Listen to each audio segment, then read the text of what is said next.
আসসালামু আলাইকুম সম্মানিত চাকরি প্রত্যাশী বন্ধুরা, কেমন আছেন? আশা করি ভালো আছেন। আমি আপনাদের দোয়ায় ভালো আছি। বন্ধুরা, জেলা প্রশাসকের কার্যালয় পটুয়াখালী থেকে একটি নিয়োগ বিজ্ঞপ্তি প্রকাশিত হয়েছে। এখানে আপনারা শুধুমাত্র পটুয়াখালী জেলার স্থায়ী নাগরিকগণ, নারী ও পুরুষ যারা এসএসসি পাস করেছেন এবং যাদের বয়স 18 থেকে 32-এর মধ্যে, তারা সবাই এখানে আবেদন করতে পারবেন। সো আবেদন শুরু কবে এবং শেষ কবে, কী পদে লোক নিয়োগ করা হবে, সব কিছু আমি এই ভিডিওতে আলোচনা করব। তো বন্ধুরা, আপনি যদি আমার চ্যানেলে নতুন হয়ে থাকেন তাহলে আমার চ্যানেলটি সাবস্ক্রাইব করে দিন, আর যারা ফেসবুক থেকে দেখছেন তারা চ্যানেলটি ফলো দিয়ে রাখুন। তো বন্ধুরা, চলে আসি এবার মূল আলোচনায়। এখানে একটি ক্যাটাগরিতে 10 জন লোক নিয়োগ করা হবে। প্রথমেই আছে অফিস সহায়ক। এই পদেই 10 জন লোক নিয়োগ করা হবে। বেতন দেওয়া হবে 8,250 টাকা থেকে 20,010 টাকা। এখানে আবেদন করতে শিক্ষাগত যোগ্যতা মাধ্যমিক স্কুল সার্টিফিকেট বা সমমান পরীক্ষায় উত্তীর্ণ থাকলেই এখানে আবেদন করা যাবে। তো বন্ধুরা, এখানে আবেদন করতে প্রার্থীকে অবশ্যই জন্মসূত্রে বাংলাদেশের নাগরিক এবং পটুয়াখালী জেলার স্থায়ী বাসিন্দা হতে হবে। আবেদনকারীর বয়স 10/9/2025 তারিখে 18 থেকে 32-এর মধ্যে হতে হবে।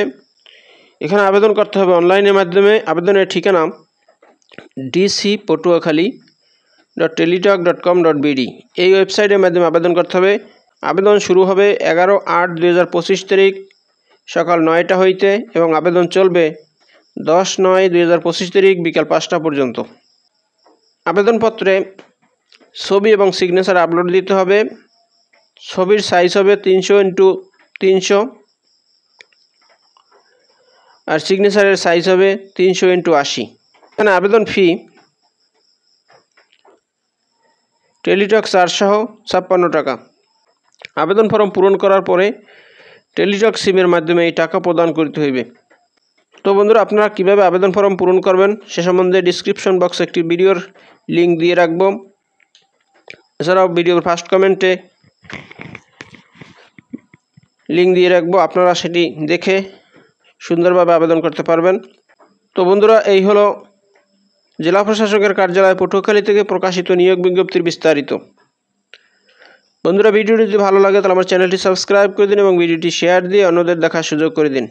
তো ভালো থাকুন, সুস্থ থাকুন, আবার কথা হবে নতুন কোনো ভিডিওতে। সে পর্যন্ত শুভকামনা রইল। আসসালামু আলাইকুম।